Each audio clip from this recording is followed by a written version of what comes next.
नमस्कार विद्यार्थी मित्रांनो, आज आपण चॅप्टर नंबर 14 म्हणजेच light and formation of shadow, प्रकाश व छायाची निर्मिती हे टॉपिक अभ्यासणार आहोत. तर प्रथम यामध्ये दिलेला आहे पेज नंबर 97 वरती बघा. कॅन यू टेलमध्ये 3 प्रश्न आपल्याला दिसत आहे. Can we see anything in a total darkness? What helps us to see the object around us? and what does the light in each one of the pictures originate from? आता हे तिघही प्रश्न आपल्याला प्रकाशाशी related दिसत आहे. म्हणजे पहिल्या प्रश्नामध्ये विचारला आपल्याला खूप अंधार जर असला तर आपल्याला वस्तू ह्या दिसतात का? टोटल डार्कनेसमध्ये आपल्याला वस्तू दिसतात का? तर याचं उत्तर नो येईल. Cannot see anything object in total darkness. Second आहे सभोवतालच्या वस्तू आपल्याला कशामुळे दिसतात? हे ज्या आपल्या सभोवताली ज्या वस्तू असतात त्या आपल्याला लाईटमुळेच दिसू शकतात. थर्ड आहे जे डायग्रॅम दिलेली आहे 14.1ची सोर्स ऑफ लाईट. आता या सोर्स ऑफ लाईटमध्ये ज्या चौघं डायग्रॅम आहे ते प्रत्येक लाईटच्याच डायग्रॅम आहे, प्रत्येक त्याचा जो सोर्स आहे तो वेगवेगळा आहे. आता फर्स्ट डायग्रॅममध्ये आपल्याला दिसतंय की सन इज गिविंग द लाईट. सूर्यापासून आपल्याला उष्णता मिळते तिथे दिसते, म्हणजे प्रकाश आपल्याला सूर्यापासून मिळताना फर्स्ट डायग्रॅममध्ये दिसतोय. सेकंड डायग्रॅममध्ये आपल्याला इलेक्ट्रिक बल्ब दिसतोय की electric bulb that give us the light. आपल्याला लाईटपासून प्रकाश मिळतोय. थर्डमध्ये काजवा. आता काजवा हा एक फायर फ्लाईज त्याला म्हटलं जातं, इन्सेक्टसारखा आहे, त्याला आपल्याला तिथून आपल्याला प्रकाश मिळतो, तर त्याला फायर फ्लाईज असं म्हटलं जातं. तो शायनिंग करताना आपल्याला दिसतोय, म्हणजे तिथे लाईट आपल्याला दिसतोय. इन द लास्ट पिक्चरमध्ये सर्वांनी बघितलेली कॅन्डल, इल्युमिनेटेड कॅन्डल, म्हणजेच आपल्याला इथे जळती मेणबत्ती ही आपल्याला दिसत आहे. याच तिघही प्रश्नांची उत्तरं मी तुम्हाला सांगितली. ल्युमिनियस ऑब्जेक्ट ऑर मटेरियल्स आणि नॉन ल्युमिनियस ऑब्जेक्ट्स ऑर मटेरियल हे दोन भाग आपल्याला अभ्यासायचे. तर सर्वप्रथम ल्युमिनियस ऑब्जेक्ट म्हणजेच दीप्तिमान वस्तू किंवा दीप्तिमान पदार्थ.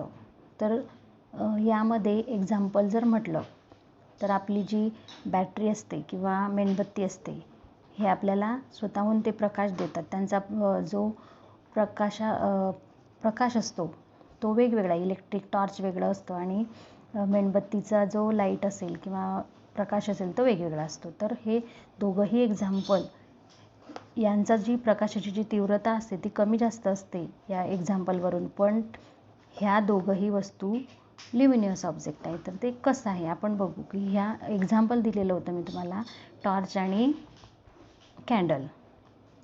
तर यामध्ये the objects or materials which emit light, meaning those which themselves are a source of light, are called luminous object. बघा, the objects that emit light म्हणजे ज्यामधून प्रकाश हा बाहेर टाकला जातो आणि ते स्वतः सोर्स ऑफ लाईट आहे, प्रकाशाचे स्रोतसुद्धा आहे किंवा प्रकाशाचा उगमस्थानसुद्धा आहे, म्हणजे ज्यातून प्रकाश हा बाहेर पडला जातो, त्या वस्तूला आपण ल्युमिनियस ऑब्जेक्ट किंवा दीप्तिमान वस्तू असं म्हणतो. For example electric torch or candle.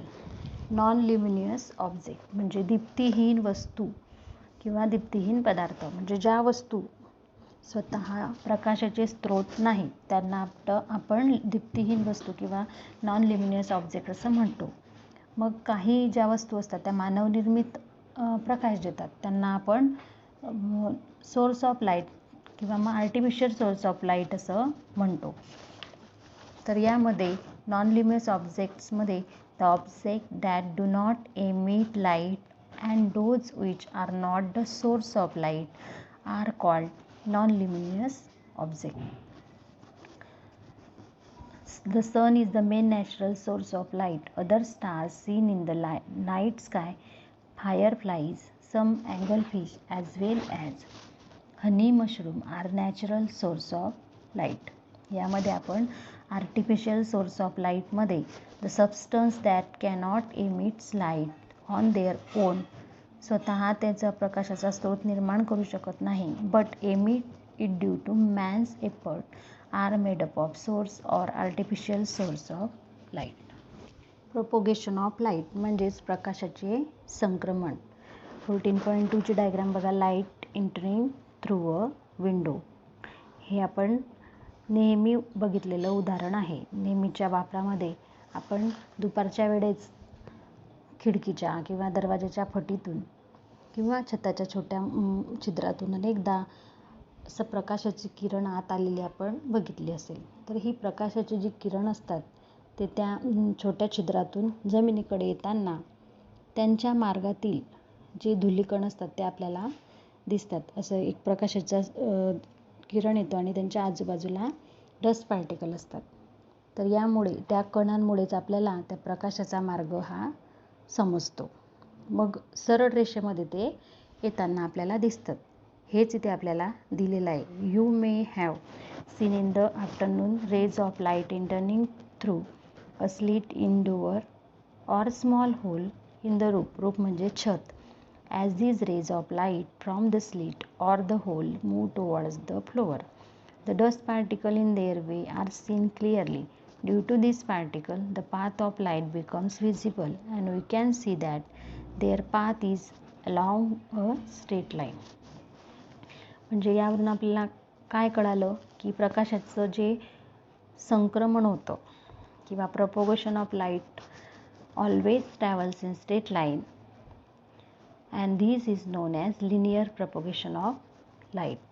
इथे आपण त्याला लिनियर propagation of light असं सुद्धा म्हणू शकतो की ते सरळ रेषेमध्ये त्यांचा जो मार्ग असतो किंवा पाथ असतो तो एका सरळ रेषेत असतो, म्हणून आपण त्याला लिनियर propagation of light असं सुद्धा म्हणू शकतो. तर यामध्ये propagation of lightची ही छोटीशी डेफिनेशन पाठ करून ठेवायची. लिनियर propagation of light ही जी डेफिनेशन आहे या डेफिनेशनला सिद्ध करण्यासाठी किंवा दोन डायग्राम आपल्याला इथे दिलेल्या दिसत आहे. 14.3 आणि 14.4ची जी डायग्राम आहे, दोन डायग्राम आपल्याला दिसत आहे की यामध्ये आपल्याला सहज आणि घरामध्ये वापरांमध्ये असलेल्या ज्या वस्तू त्याचा जो प्रयोग आहे तो घरीसुद्धा करता येईल की लिनियर propagation of light हा नेमका कसा होतो. तर यामध्ये फर्स्ट डायग्राम जे दिलेली आहे हाऊ लाईट ट्रॅव्हल्स, यामध्ये काय घ्यायचं आहे आपण नेमकं 3 पुठ्ठे घ्यायचे आणि त्या पुठ्ठ्यांना सेंटरला होल करायचं सुईच्या साहाय्याने. तर मग त्यामध्ये सेंटरला जे आपण होल करणार आहोत तर ते होल एका रांगेमध्ये तिघंही पुठ्ठ्यांना हवं आणि मग त्या पुठ्ठे एका सरळ रेषेमध्ये ठेवायचे. त्यांची अशी मांडणी करायची की जेणेकरून ते एका सरळ रेषेमध्ये येतील. नंतर त्या पुठ्ठ्यांच्या एका बाजूस एक पेटती मेणबत्ती उभी करायची आणि दुसऱ्या बाजूने त्या मेणबत्तीच्या ज्योतीकडे बघायचं. सरळ रेषेमध्ये ठेवले तर आपल्याला ती ज्योत ही मेणबत्तीची ज्योत ही दिसेल. आणि त्यामध्ये स्टेप्स 2 दिलेले बघा. Why do you not see the flame. आता यामध्ये आपल्याला कुठलाही पुठ्ठा आपल्याला थोडासा बाजूला सरकवायचा आहे की जेणेकरून आपल्याला ती जी मेणबत्तीची ज्योत आहे तर ती दिसणार नाही. पुठ्ठा जर आपण हलवला तर आपल्याला दिसत नाही, कारण लिनियर propagation हे फक्त स्ट्रेट लाईनमध्येच होत असतं. Light travels in a straight line is equal to linear propagation of light. आपल्याला माहिती की स्ट्रेट लाईन आणि लिनियर या शब्दाचा अर्थ एकच आहे. एका सरळ रेषेमध्ये प्रकाशाचं संक्रमण हे होत असतं. हे आहे 14.3 या डायग्राममध्ये how light travels. Do you see the flame and what do you not see the flame हे आपल्याला डिस्क्रिप्टिव्ह इथे दिलेलं आहे.